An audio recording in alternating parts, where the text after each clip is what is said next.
there's this idea in Jungian psychology called the circumambulation. And Jung had this idea that you had a potential future self, which would be in potential everything that you could be. And that it manifests itself moment to moment in your present life by making you interested in things. And the things that you're interested in are the things that would guide you along the path that would lead you to maximal development.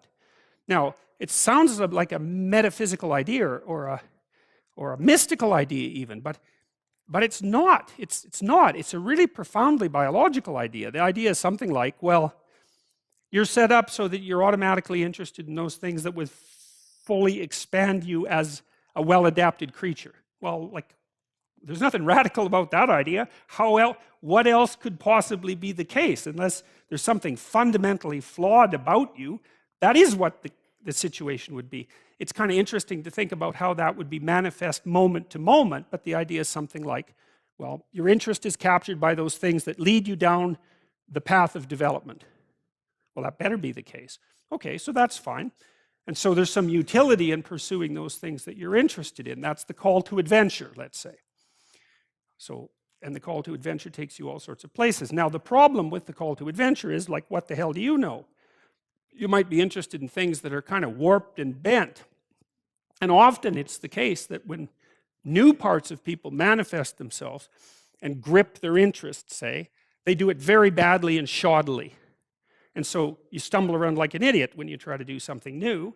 That's why the fool is the precursor to the savior from the symbolic perspectives, because you have to be a fool before you can be a master. And if you're not willing to be a fool, then you can't be a master. So you're going to, it's an error-ridden process. And that's also laid out in the Old Testament stories, because the first thing that happens to all these patriarchal figures when God kicks them out of their father's house when they're like 84 is that they run into all sorts of trouble, and some of it's social and some of it's natural and some of it's a consequence of their own moral inadequacy. So they're fools.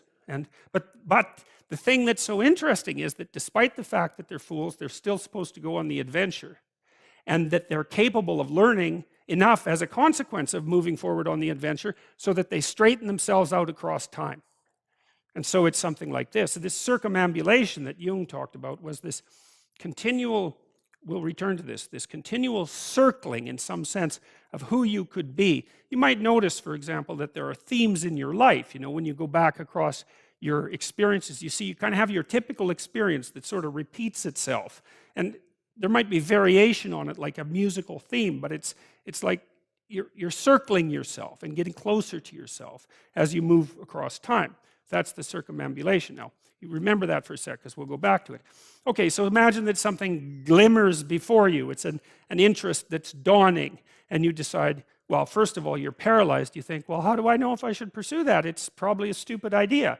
And the proper response to that is, you're right, it probably is a stupid idea, because almost all ideas are stupid. And so the probability that as you move forward on your adventure that you're going to get it right the first time is zero. It's just not going to happen.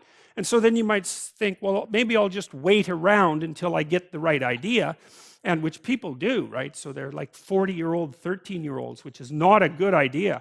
And so they wait around until it's waiting for Godot, until they finally got it right. But the problem is you're too stupid to know when you've got it right. So waiting around isn't going to help, because even if the perfect opportunity manifested itself to you in your incomplete form, the probability that you would recognize it as the perfect opportunity is zero. You might even think it's the worst possible idea that you've ever heard of anywhere. Highly likely.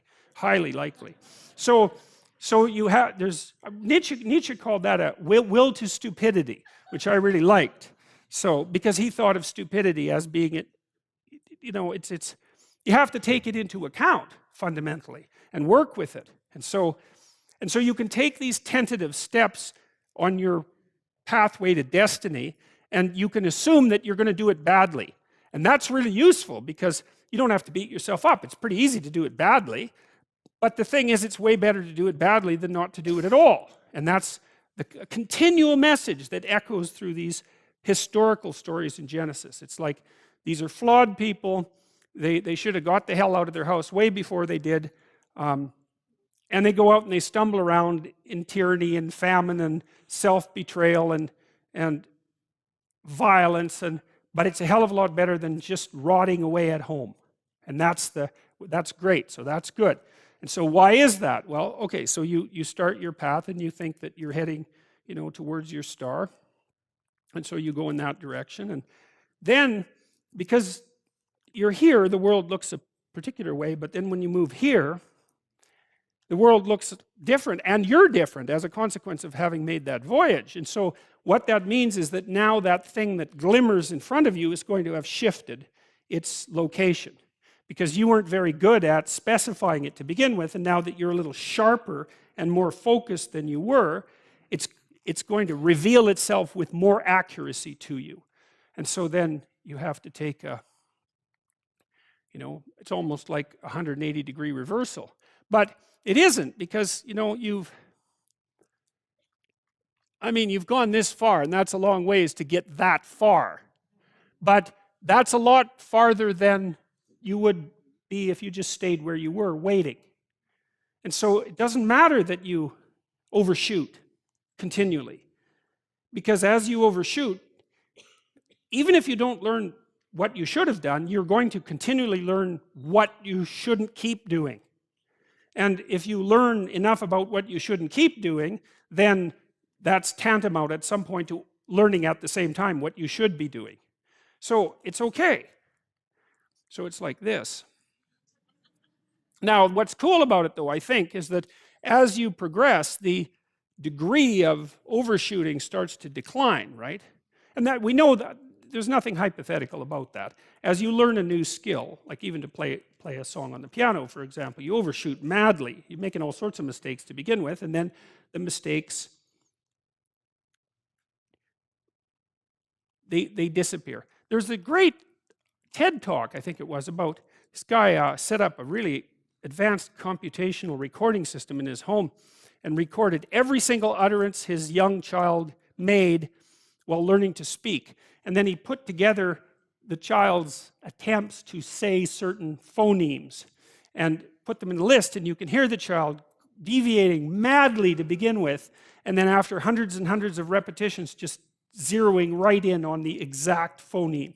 So, you might not know this, but when kids babble, because they start babbling when they're quite young, they babble every human phoneme, including all sorts of phonemes that adults can't say.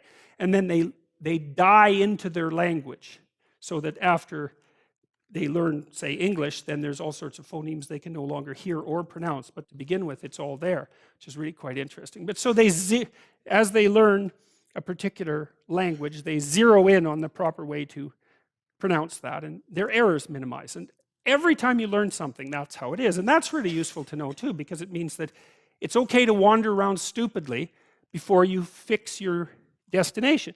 Now, you see that echoed in Exodus, right? Because what happens is that the Egyptians, or the Hebrews, escape a tyranny, which is kind of whatever you do personally and psychologically when you escape from your previous set of stupidly held and ignorant and stubborn axioms. It's like, away from that tyranny. It's like, great, I freed myself from that. Well, then what?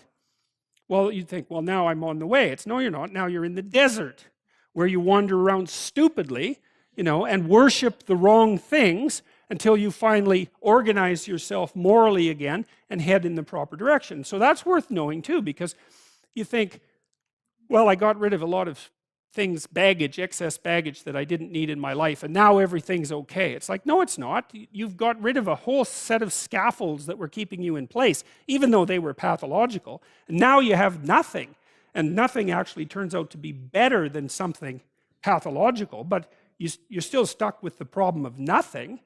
And that's exactly why Exodus is structured the way that it is. It's that you escape from a tyranny. It's, hooray, we're no longer slaves. Yeah, well, now you're nihilistic and lost.